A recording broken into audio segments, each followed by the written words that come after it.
What are you afraid to look at within yourself? Not the monsters of fiction, but the very real fragments of your own personality. The impulses, desires, and emotions that you have, at some point, deemed unacceptable and locked away in the deepest, most subterranean chambers of your psyche. The pioneering psychologist Carl Jung had a name for this unseen baggage we all carry. He called it the shadow. What is the shadow self? Imagine your psyche as a house. There are the bright, sunlit rooms you show to guests, your kindness, your competence, your charm. But every house has a basement. A dark, cluttered space where you store everything you don't want to look at. This is the shadow. It is the repository for everything we have disowned about ourselves.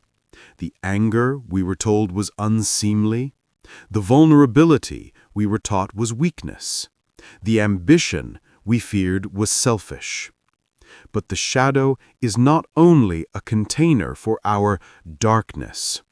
Paradoxically, it also holds our light. This is what Jung called the golden shadow. Here, we hide the parts of ourselves we fear are too much, our brilliant creativity, our deepest capacity for love, our latent genius. We hide our gold because we are afraid of its brilliance, afraid of the responsibility that comes with it, or afraid of the envy it might attract. The shadow, then, is the totality of our unlived potential, both dark and light. Why do we create this inner exile? It is a natural process of survival. From our earliest days, we build the architecture of our own cage. Society, culture, family, they all hand us a blueprint for the acceptable self. And so we begin to fracture our true nature. We build a persona, a mask that earns us approval and helps us navigate the world. And everything that doesn't fit that mask gets pushed down into the dark. But what is repressed does not disappear. It waits, it gathers energy, and it grows. The great danger of an unexamined shadow is that it doesn't stay in the basement. It runs the house from below. It begins to seep into the upper rooms through a process called projection.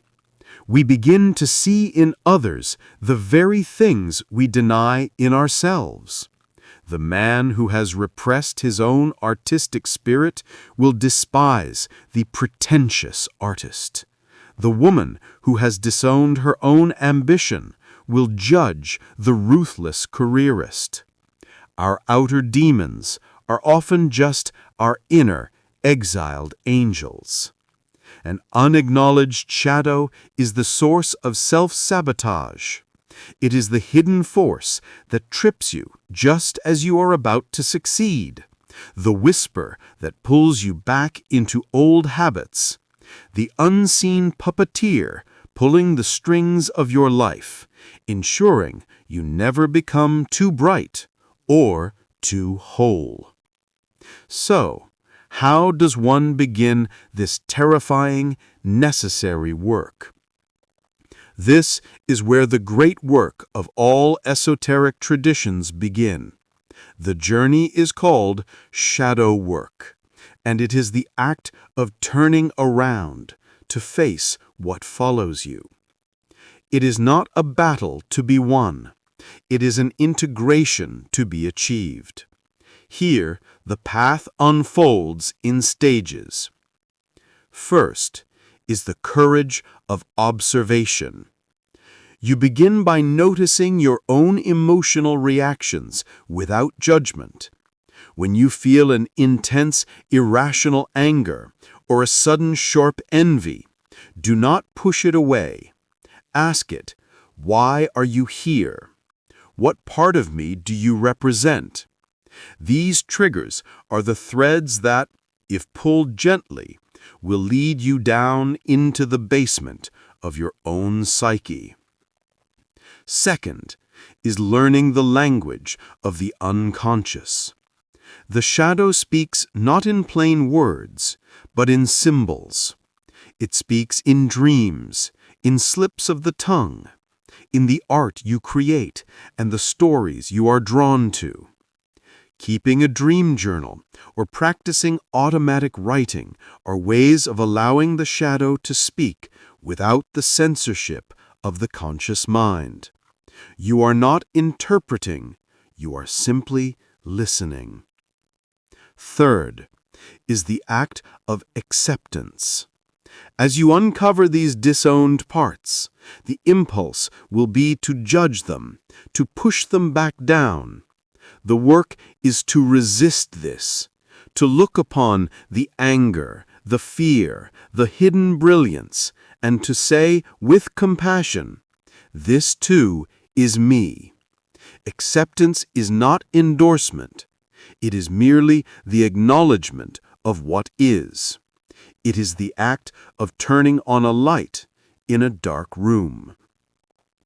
In alchemy, this entire journey is the first and most crucial stage, the nigredo, the blackening into the prima materia, the raw, undifferentiated chaos of our own unconscious. It is only by immersing ourselves in this darkness that we can find the hidden gold within it.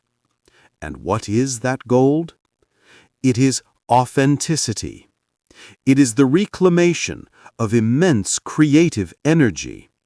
The strength you once used to keep parts of yourself repressed is now liberated for you to use in the world. The result is not a good person, but a whole person. A person who is no longer ruled by unconscious compulsions. A person who can show genuine compassion to others because they have first shown it to all the hidden parts of themselves. The shadow is not your enemy.